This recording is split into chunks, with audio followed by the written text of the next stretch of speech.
So, good afternoon. We are back again with another update on transfers. This time it's a different kind of transfer. We're going to talk about Daniel Ek back with another bid. But before I get into that, bear with me as well. I got a banging sore throat today. I can barely move my neck. Must have slept awkward or something last night. So I'm a little bit achy today. But plenty of content to come. I'll be live with Matisse, Toby, and Corey. Ah, dear. Toby's going to get hammered. Remember the video of him taking off the Inter Milan shirt? We're revealing the Spurs shirt. Conte has now declined them. Bye-bye. So that should be interesting. I'll be back again at 5 o'clock with another transfer update, and then again at 9 o'clock as well. I'm also going live on Claude's channel with Terry and Diesel at 6 o'clock tonight. So loads of content to come. Make sure you fire the likes up. Make sure you subscribe to the channel. Big up to everyone who has subscribed. And make sure you follow me on Instagram, LeeGunner82.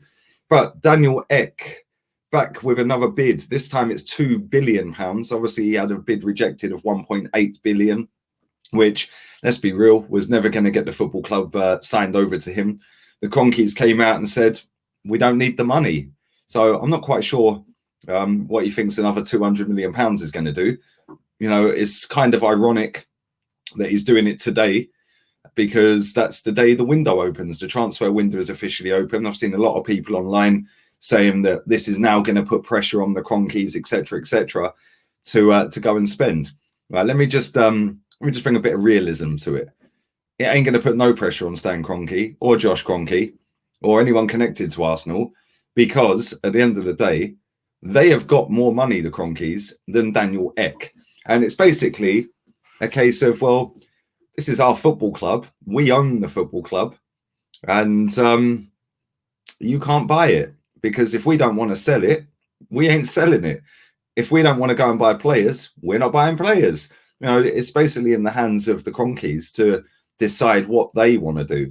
You know, Daniel Ek can come with bids left, right, and centre. At the end of the day, unless he comes with something ridiculously good, I don't see him selling. And you know, I just look at it and I think that, you know, this has got, for me personally, this is just a massive PR exercise from Daniel Ek. You know, he obviously owns Spotify. Spotify's share prices going up, and it's getting his brand out there. Obviously, Arsenal fans lap up a story against Stan Kroenke and Josh Kroenke, didn't they? You know, it's like the reset default. Go back to default. Press the button. Let's go back to default. As soon as anything goes wrong at this football club, on or off the pitch, Stan Kroenke, Stan Kroenke, Stan Kroenke. Which is just highly hilarious to watch at times. You know, we're linked to so many players. We're linked to so many players leaving. We haven't done anything yet. The window is officially open. Leicester are signing players. Other teams are signing players. And we're kind of just sitting there thinking, well, okay, when are we going to sign players? Because it's going to be a long summer. You know, Mikel Arteta waffles through his backside most of the time about, oh, I need a pre-season. Well, the Euro starts on Friday, so he ain't going to get a big pre-season again. Next year's the World Cup, so there's another pre-season gone. Although he'd have a pre-season, but then the World Cup's in December, so it's going to be a broken season again. But back to Ek. The guy is coming with a £2 billion bid. He ain't getting the football club for £2 billion. If he come with £3 billion, maybe they'd consider it. But again, they don't need the money. And when you've got a billionaire that has got double and more the wealth of the billionaire trying to buy your football club, why would they sell it? That's basically, and listen, let's be real. There's only about 3,000 billionaires on the planet. So it's basically a big dick swinging competition, isn't it? I've got a bigger cock than you, you know, and that's how it is. You know, why would you, as a billionaire with £9 billion, sell to somebody who's a billionaire with £4 billion? You're kind of undermining yourself here by going, oh, actually, yeah, I need the money, when they've openly admitted they don't need the money. You know, it's not going to put no pressure on these owners by him coming in with another bid, because they're just going to sit there and go, oh, let's write another statement. Bosh, we're not selling the club. We don't need the money. You know, there's a lot of talk from the Ek camp that they want to get fans on the board and blah, blah, blah. It's all PR. It genuinely is. If he had the money to buy the club, he wouldn't be going up by 200 million. He'd be going, right, there's a massive offer. I love the club this much. I can't stand the state the club's in. I'm going to throw 3 billion, 3.1, 3.2, and I'm going to make them an offer they can't refuse. But ultimately, It's down to Stan and Josh to decide what they want to do. You know, they don't love the club how we love the football club. They don't care about the club by the looks of it. But at the same time, it is owned by KSE. It's their football club on paper. It's our football club in real terms, but on paper, it's their football club. And if they don't want to sell, then they ain't selling. It's as simple as that. It's like if you go and buy a house, you knock on someone's door and go, oh, actually, I want to buy your house, mate. Yeah, I'll give you 600 grand.